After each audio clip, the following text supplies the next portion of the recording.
Hello, Screamer, and welcome to Scream Stream, your spoiler-free guide to streaming horror entertainment. I'm your host, James Gass. If you're new to the show, what I do is pick a horror movie from one of the various streaming services and give it a spoiler-free review. Scream Stream is available on every major podcast app. Just head over to anchor.fm/screamstream, and all the buttons are there. So this week, I'm going to be reviewing the Thai horror film, which is available on Netflix, titled Ghost Lab. And before I get into the review, I want to go over just a few updates regarding the channel and also the podcast. Now, if you're listening to this week's episode on one of the podcast apps, whether it's Apple Podcasts, Spotify, all that good stuff, there is a video version of the podcast this week. And if enough people watch it, I might do this in video form every week. If you're watching the YouTube, if you're watching the video on YouTube and you're thinking, hey, this guy has a face perfect for radio. Well, I do have the audio version that you can go check out. Again, the link is anchor.fm/screamstream. There's over 76 episodes now. I'm currently uploading the back catalog. Hopefully those should all be done within the next couple of weeks. But I have all the way up to episode 20 of the original season, which I recorded back in 2013, 14, somewhere around there. The last episode that I uploaded, the last classic episode I uploaded was Martyrs, my review of Martyrs, my controversial review of Martyrs, because I didn't really like the movie. The original Martyrs, not the remake. I haven't watched that one. I wasn't really into Martyrs, so I got a lot of flack for that review. But if you want to check it out, it's over there. Just search me up on Apple Podcasts or Spotify or wherever you get your podcasts from. So the reason why I'm doing a video version of the podcast this week is because I have the YouTube channel. I've had this YouTube channel for several years now, and I haven't really done anything with it. I tried doing some video episodes. To be honest, I was extremely self-conscious about my appearance. And I still am, actually, because I had lost a bunch of weight and then gained a bunch of weight back. So now I'm trying to lose weight again. But I was self-conscious about my appearance, so I stopped doing the YouTube channel. And what I tried doing was uploading just the audio to YouTube with a static image as the video. And that didn't really work out. Not a whole lot of people even really watched those. And I can't really blame them. Like, who wants to stare at a static image? And unless you subscribe to like YouTube Red, you can't minimize that and do something else. So that didn't really work out. So now what I'm trying to do is video versions, or do a video every week of Scream Stream, release it on YouTube as well as the podcast platforms. And we'll see how it goes. A few other things that I want to do with the channel. So we'll have the weekly podcast. I want to do my top 5, top 10 list, things like that.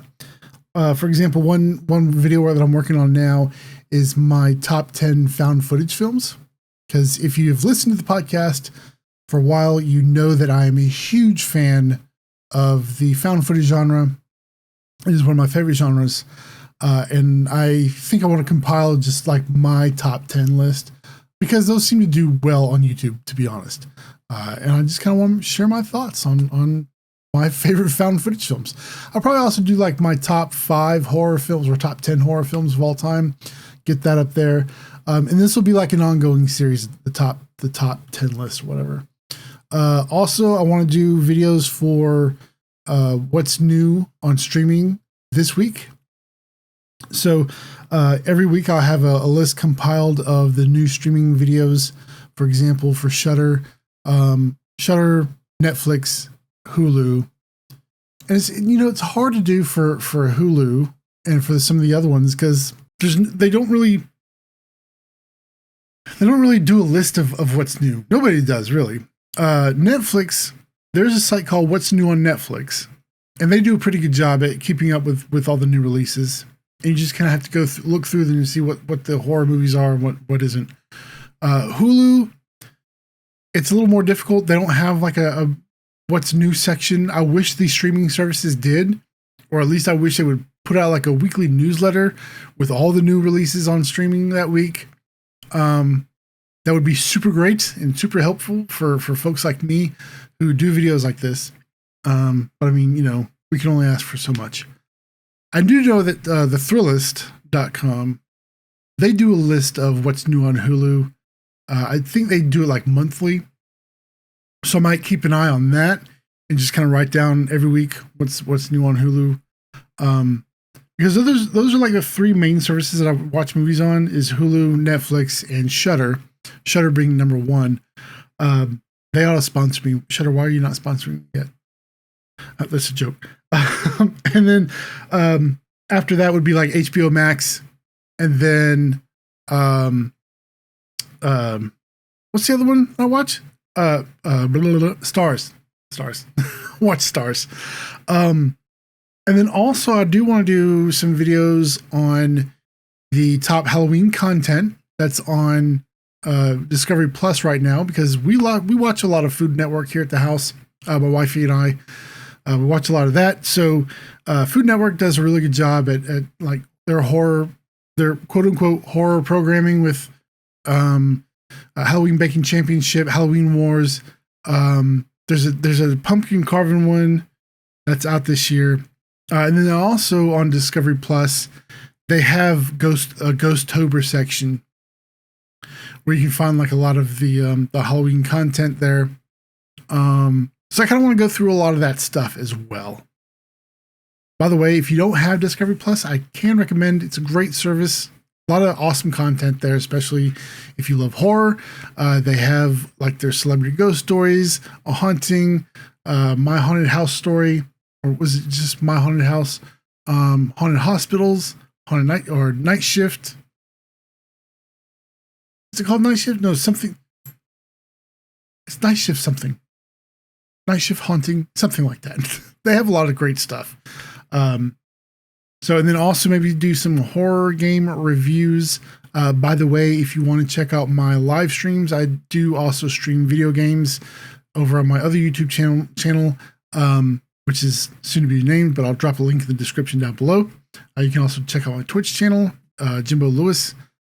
And then for my goals, I'm hoping to get at least 100 subs here by the end of October, because I would like to get like a decent URL. And in order to do that, I have to have 100 subscribers. I'm at 61 right now.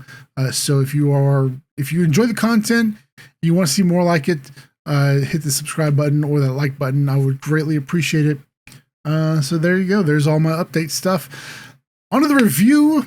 And I mentioned earlier, this week's review is Ghost Lab. This is a Thai horror film available on Netflix. It was recommended to me by my friend Alex, who is a Twitch streamer.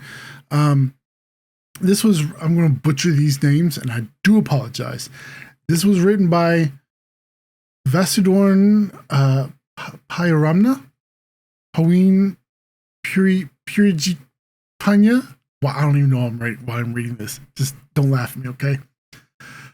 Tossaphon, Raintong, and was directed by Paween, Purijitpanya. I tried, okay? I really tried.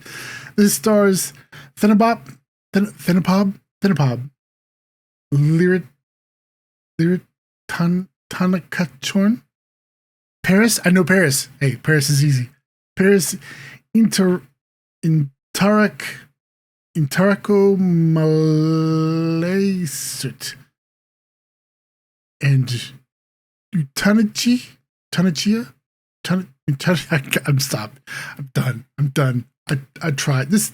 You know what? Don't hate me. Sorry, I really tried. For a brief plot synopsis, after witnessing a haunting in their hospital, two doctors become dangerously obsessed with obtaining scientific proof that ghosts exist. So here's a little more of a deeper plot synopsis. Basically, there's these two friends. They've been friends for a really long time. One friend has seen a ghost when he was very, very young. Actually, I don't know if that's a spoiler or not. I don't think it is. But he always wanted to see a real ghost.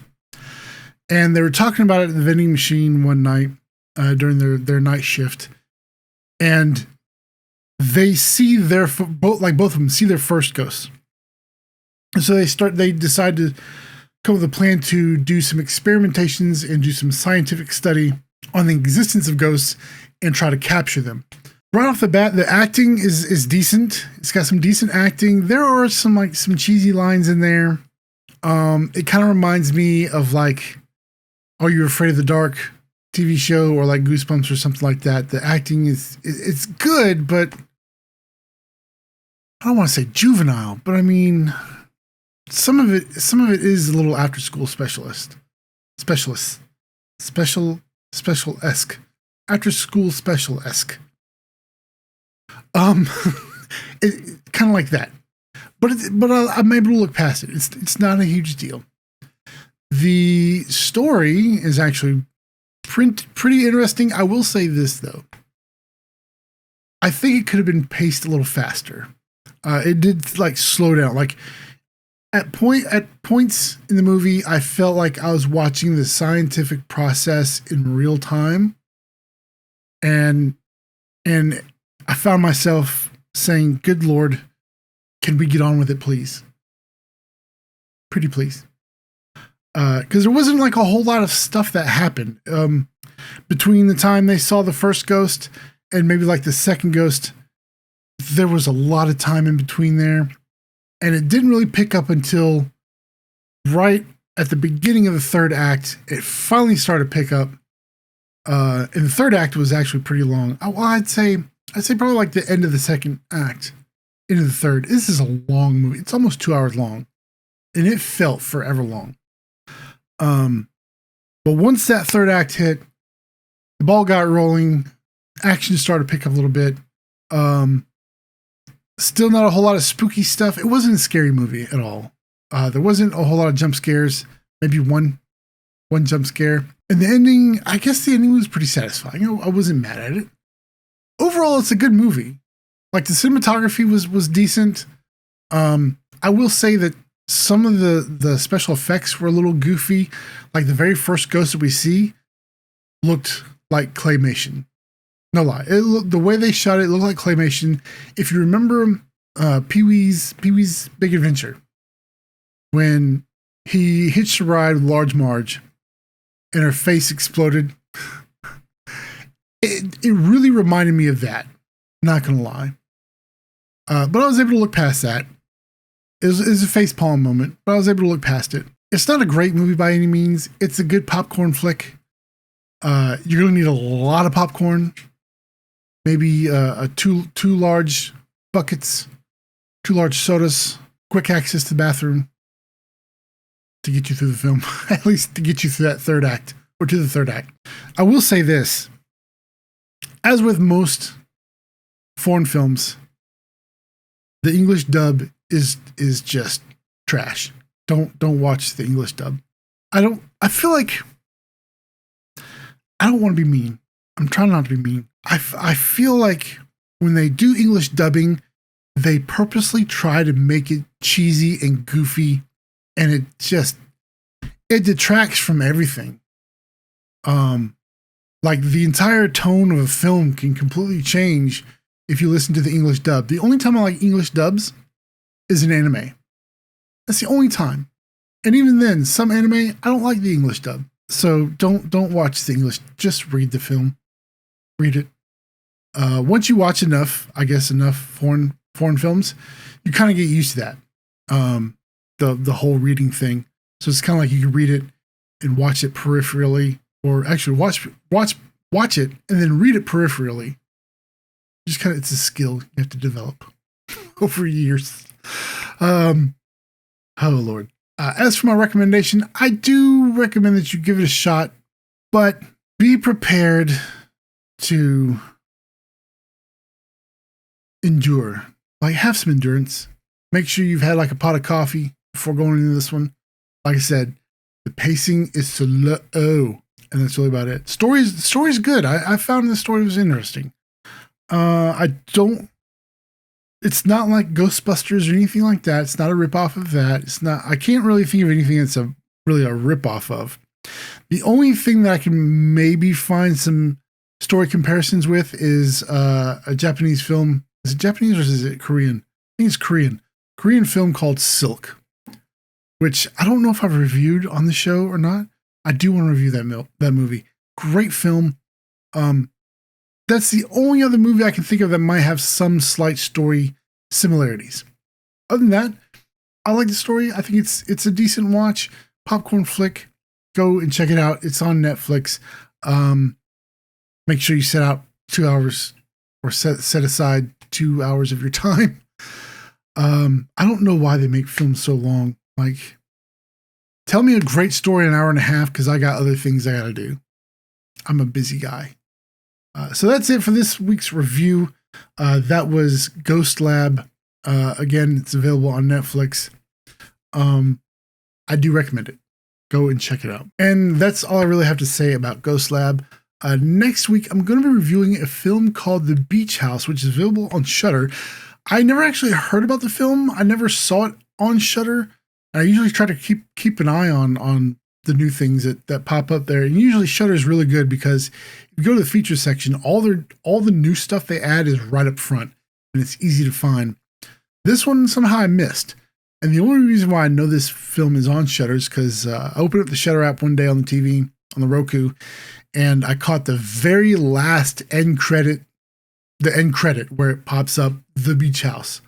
I'm like, what is this? So I went and looked it up, watched the trailer. Looks really super interesting. That I'm going to be reviewing that next week. I've been watching a lot of horror films here recently. There are so many great films that I want to talk about. Some of these I might actually save for my top 10 lists because I've been watching a lot. Today I just finished Devil's Reign, which is new on Shudder. It's new this week with William Shatner, John Travolta, Tom Skerritt, Ernest Borgnine. This has been on my radar for a while. Never got around to watching it, but I'll watch it today. I will do a review of that coming soon. But next week, we're going to be doing The Beach House. So go ahead, watch it. So when you listen to the podcast or watch the video, you'll be caught up with me. If you have any comments, please post those down below. If you have a horror movie you would like me to review, send me an email, screamstreamcast@gmail.com. You can also let me know in the comments down below. Again, if you liked the video, you want to see more content like this, please hit the subscribe button and that like button. And until next week, and if you want to subscribe to the podcast, just head over to anchor.fm/screamstream. All the links are there. If you want to support Screamstream, the best way to do that is by sharing out either the YouTube video or the podcast link. I would greatly appreciate it. Get more eyes on it, get more ears on it. And that's all I have to say about that. Until next time, I'm James Gass saying, if it was real, the cameraman would be dead too. Good night.